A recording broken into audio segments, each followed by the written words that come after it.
नमस्कार विद्यार्थी मित्रांनो, मी गीता कदम तुम्हा सर्व विद्यार्थी मित्रांचे सहर्ष स्वागत करते. मित्रांनो, आज आपण आपल्या मराठीच्या पाठ्यपुस्तकातील कविता 15 होळी ही अभ्यासणार आहोत. आणि या कवितेचे कवी आहेत दिलीप पाटील. चला तर मग आपण होळी ही कविता जी आहे ती शिकूया. मित्रांनो, होळी हा सण अगदी लहान मुलांपासून मोठ्या माणसांपर्यंत प्रत्येकालाच आवडतो.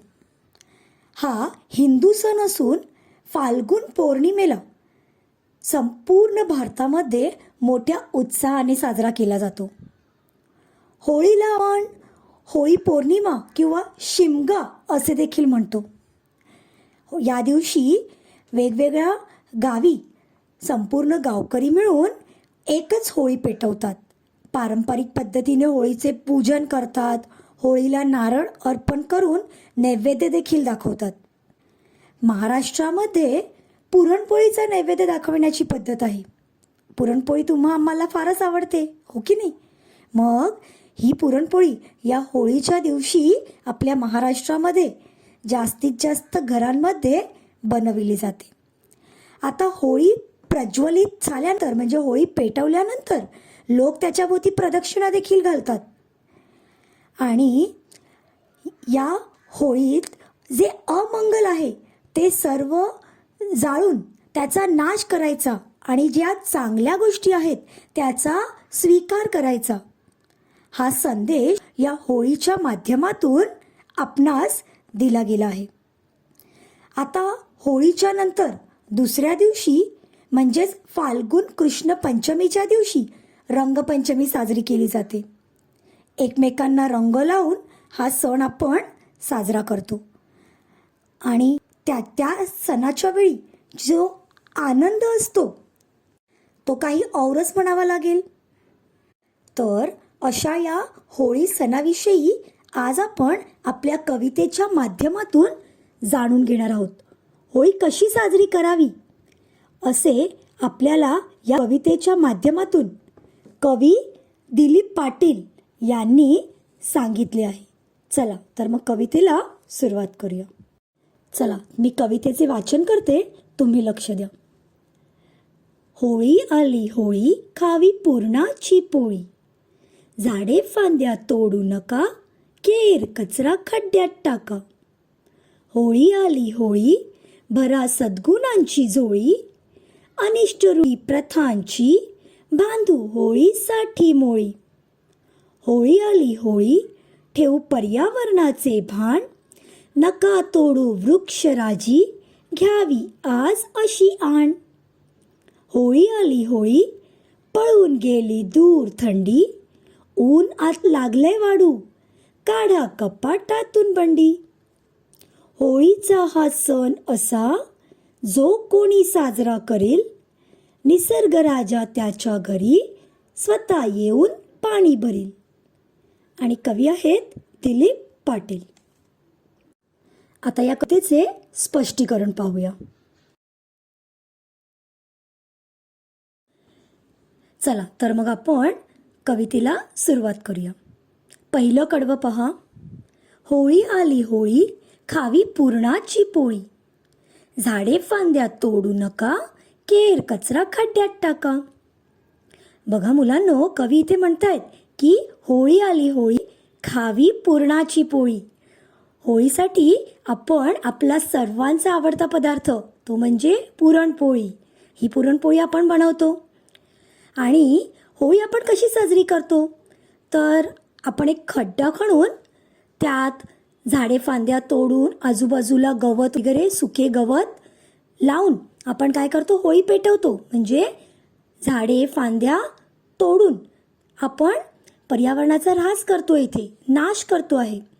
तर कवी ते म्हणतात की होळीला आपण पुरणपोळीसारखा गोड पदार्थ करून आपलं तोंड तर गोड करायचे, पण आपण निसर्गाची हानी नाही करायची, निसर्गाचं नुकसान करायचं नाही आहे. आणि म्हणून आपण झाडे फांद्या तोडायच्या नाहीत.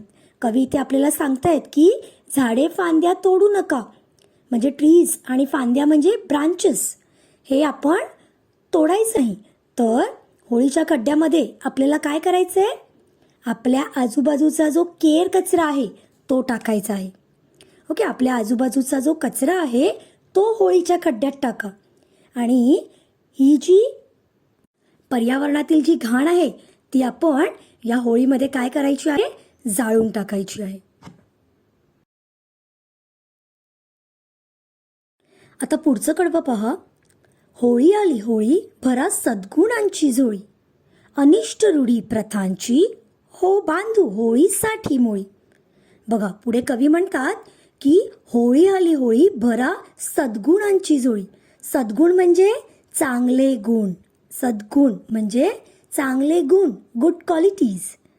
इथे कवी म्हणतात की होळीसाठी आपण काय करायचं आहे? होळीमध्ये आपण चांगले गुण म्हणजे गुड क्वालिटीज ते आपण आत्मसात करायचे आहेत, आपण टेकआउट करायचे आहेत. आणि आपली जी झोळी आहे, झोळी म्हणजे आपलं मागणं, आपण पिशवीमध्ये खूप साऱ्या गोष्टी आपल्याला हव्या असतात त्या आपण घेतो, हो की नाही? तसं कवी ते म्हणतात की तुम्ही तुमच्या स्वतःसाठी तुमची स्वतःची जी झोळी आहे ती कशाने भरा? तर सद्गुण म्हणजे चांगले गुण तुम्ही घ्या आणि चांगल्या गुणांनी तुमची झोळी भरा. आणि ज्या अनिष्ट रूढी प्रथा आहेत, अनिष्ट म्हणजे वाईट, अनिष्ट म्हणजे वाईट, अशा ज्या रूढी आणि प्रथा आहेत म्हणजे रिच्युअल्स किंवा ट्रेडिशन ज्या चुकीच्या आहेत, वाईट आहेत, जसं की झाडे तोडणे, ही चांगली गोष्ट नाही, ही वाईट गोष्ट आहे. कारण एक झाड आपण पटकन तोडतो पण ते वाढायला कित्येक वर्ष लागतात. आणि झाडे तर आपल्याला उपयोगी असतातच, झाडांमुळे आपल्याला ऑक्सिजन मिळतो, हो की नाही? मग अशी झाडे जी आपल्याला उपयुक्त आहेत ती का बरं तोडावीत? मग ही वाईट गोष्ट आहे. तर अशा ज्या वाईट गोष्टी आहेत, ज्या रूढी प्रथा आहेत, त्या आपण काय करायच्या आहेत? होळीसाठी त्याची बांधू मोळी. मोळी म्हणजे गाठ. त्याची आपण ही गाठ बांधून होळीमध्ये काय करायची आहे? पेटवायची आहे. तर कवी इथे म्हणतात की ज्या वाईट अशा गोष्टी आहेत त्या तुम्ही होळीमध्ये पेटवून टाकायचेत आणि चांगल्या गोष्टी आत्मसात करायचेत.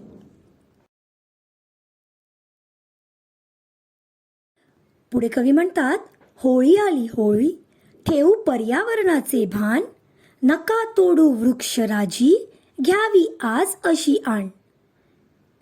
बघा, इथे कवी फार महत्त्वाचा संदेश आपल्याला देत आहेत. कवी म्हणतायत की होळी आली होळी ठेवू पर्यावरणाचे भान. पर्यावरण म्हणजे आपल्या आजूबाजूचं एन्व्हायरमेंट, आपल्या आजूबाजूचं सराउंडिंग, एन्व्हायरमेंट. आपल्याला होळीच्या वेळी आपल्या आजूबाजूच्या पर्यावरणाचे भान ठेवले पाहिजे. भान म्हणजे रिमेंबर, या लक्षात ठेवलं पाहिजे की आपल्या आजूबाजूचं पर्यावरण जे आपल्याला फार महत्त्वाचं आहे. या आजूबाजूच्या पर्यावरणामुळेच तर आपण या निसर्गामध्ये जगतो आहोत. तर या पर्यावरणाचं रक्षण करणं हे आपलं कर्तव्य आहे. आणि म्हणून कवी इथे म्हणतात की आपल्याला पर्यावरणाचं भान ठेवलं पाहिजे. पर्यावरणाची हानी होईल असं वागता कामा नये. आणि म्हणून कवी सांगतात की नका तोडू वृक्षराजी. हा जो वृक्षराज आहे म्हणजे झाड, ते त्याला तोडायचं नाही. घ्यावी आज अशी आण. आण म्हणजे शपथ. आण म्हणजे शपथ. आज आपण ही शपथ घेतली पाहिजे की आपण कोणत्याही प्रकारचं झाडे तोडून पर्यावरणाचा ऱ्हास किंवा पर्यावरणाचा नाश करू नये. आता पुढचं कडवं बघा. कवी म्हणतात, होळी आली होळी पळून गेली दूर थंडी, ऊन आता लागलंय वाढू काढा कपाटातून बंडी. कवी इथे म्हणतात की होळी आली होळी पळून गेली दूर थंडी, ऊन आता लागलंय वाढू. बघा मुलांनो, होळीचा सण जसा येत जातो तसा होळीचा सण जवळ आला की थंडी म्हणजे जो विंटर सीझन आहे म्हणजे थंडीचे दिवस ते काय होत जातात? कमी कमी होत जातात. थंडी कमी होत जाते आणि ऊन जसं वाढत जातं तसं समर सीझन म्हणजेच उन्हाळा म्हणजे समर सीझन हळूहळू काय होत जातो? त्याला सुरुवात होत जाते म्हणजे ऊन वाढत जातं. आणि आपल्याला तर माहीतच आहे, आपण आपल्या ऋतूनुसार म्हणजे सीझन्सनुसार आपले कपडे आपण बदलत असतो. आता थंडी म्हटली की आपण स्वेटर, कानटोपी, हातमोजे अशा वेगवेगळ्या प्रकारचे थंडीपासून संरक्षण होणारे कपडे घालतो. आणि उन्हाळा आला की आपण पातळ, मऊ असे जे पांढरे शुभ्र असे आपण कपडे घालत असतो. तर कवी इथे म्हणतात की आता या होळी जशी जवळ येत चालली आहे तशी थंडी कमी होत जाते आहे आणि ऊन वाढत जात आहे. म्हणजे समर सीझन जो आहे त्याची सुरुवात होती आहे. म्हणून आपण काय करायचं आहे, तर आपले जे स्वेटर, कानटोपी असे जे थंडीचे काय आहेत ते आतमध्ये टाकायचे कपाटात, आणि कपाटातून आपण उन्हाळ्याच्या दिवसामध्ये घालणारे कपडे म्हणजे इथे बंडी म्हटलेलं आहे. बंडी म्हणजे काय, तर एक प्रकारचे ते कापड आहे, एक प्रकारचे कपडे आहेत ते. जसं आपण त्याला म्हणू शकतो की पांढऱ्या रंगाचा तो सदरा, तळ असा सदरा असतो ना, तर त्याला आपण बंडी म्हणतात.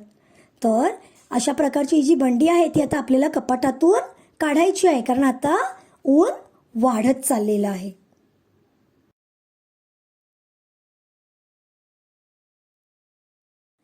आता शेवटच्या कडव्यामध्ये कवी म्हणतात, होळीचा हा सण असा जो कोणी साजरा करील, निसर्ग राजा त्याच्या घरी स्वतः येऊन पाणी भरेल.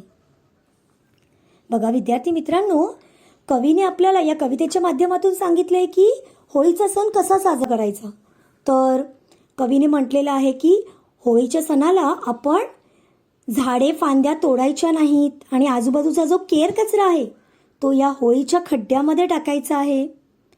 होळीमध्ये आपण वाईट अशा ज्या गोष्टी आहेत त्या काय, किंवा वाईट अशा ज्या अनिष्ट रूढी प्रथा आहेत म्हणजे ट्रेडिशन किंवा रिच्युअल्स, त्या आपण काय करायच्या आहेत, होळीमध्ये त्याची गाठ बांधून, मोळी बांधून ती जाळून टाकायच्यात या वाईट गोष्टी, आणि सद्गुण म्हणजे चांगले गुण आपण आत्मसात करायचे, त्याने आपली झोळी भरायची आहे, म्हणजे चांगले गुण टेकआउट करायचे.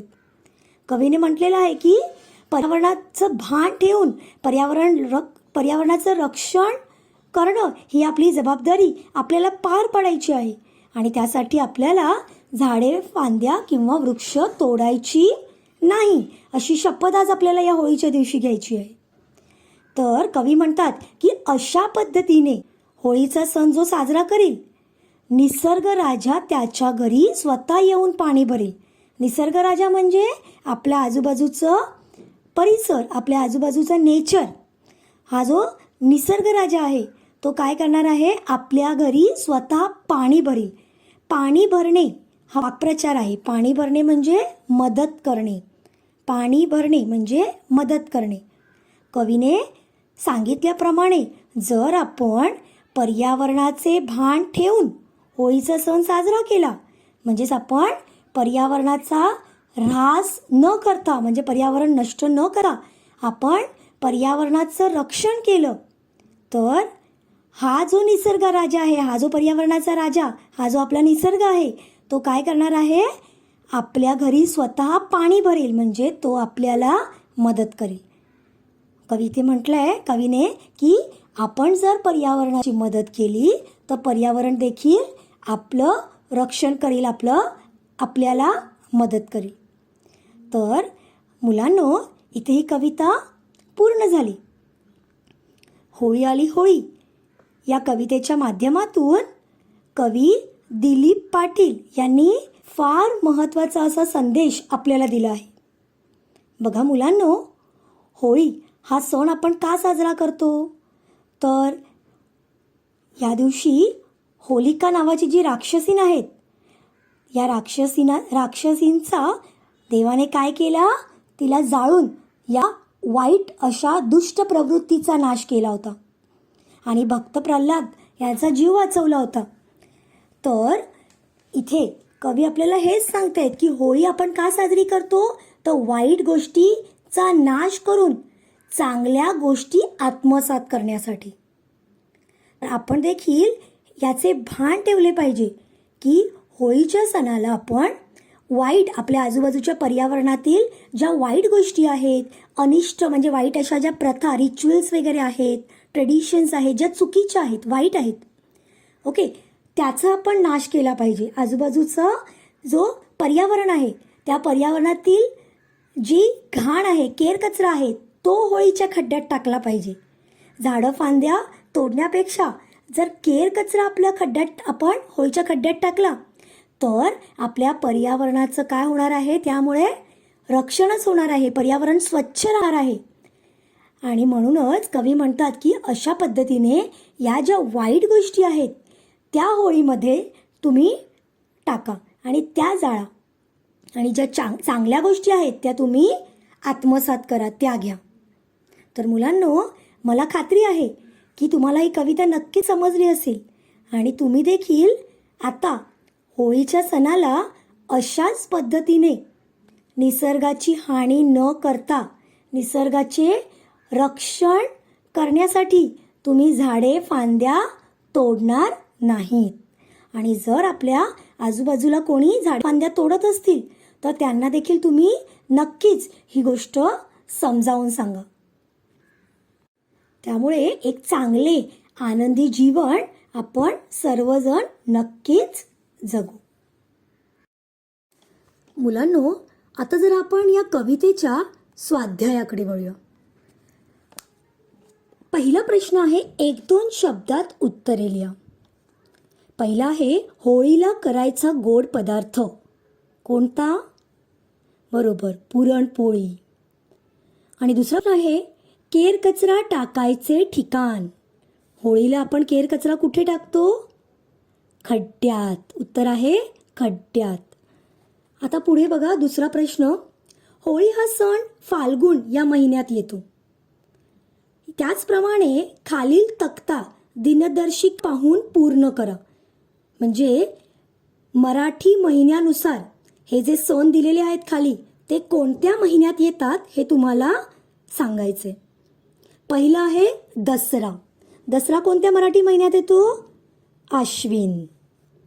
दुसरा आहे संक्रांत. संक्रांत म्हणजे मकर संक्रांत, कोणत्या मराठी महिन्यात येते? पौष. तिसरा आहे गणेशोत्सव. गणेशोत्सव कोणत्या मराठी महिन्यात येतो? भाद्रपद. बरोबर. त्यानंतर दिवाळी. दिवाळी कोणत्या मराठी महिन्यात येते? कार्तिक. त्यानंतर गुढीपाडवा. गुढीपाडवा चैत्र. गुढीपाडव्यापासून आपलं मराठी जे कालनिर्णय आहे आपलं ते सुरू होतं. मराठी दिनदर्शिका ही गुढीपाडवा या दिवसापासून म्हणजे आपलं नवीन वर्ष, मराठी नवीन वर्ष या दिवसापासून सुरुवात होतो. आणि शेवटचा आहे होळी. होळी कुठल्या महिन्यात येते? फाल्गुन. बरोबर, शेवटचा मराठी महिना. ओके, तर तुम्हाला हे मराठी महिने आणि मराठी महिन्यात येणारे हे जे सण आहेत ते समजलेच असतील. चला, तर ही कविता तुम्ही छानपैकी तालासुरामध्ये म्हणा आणि लक्षात ठेवा. धन्यवाद.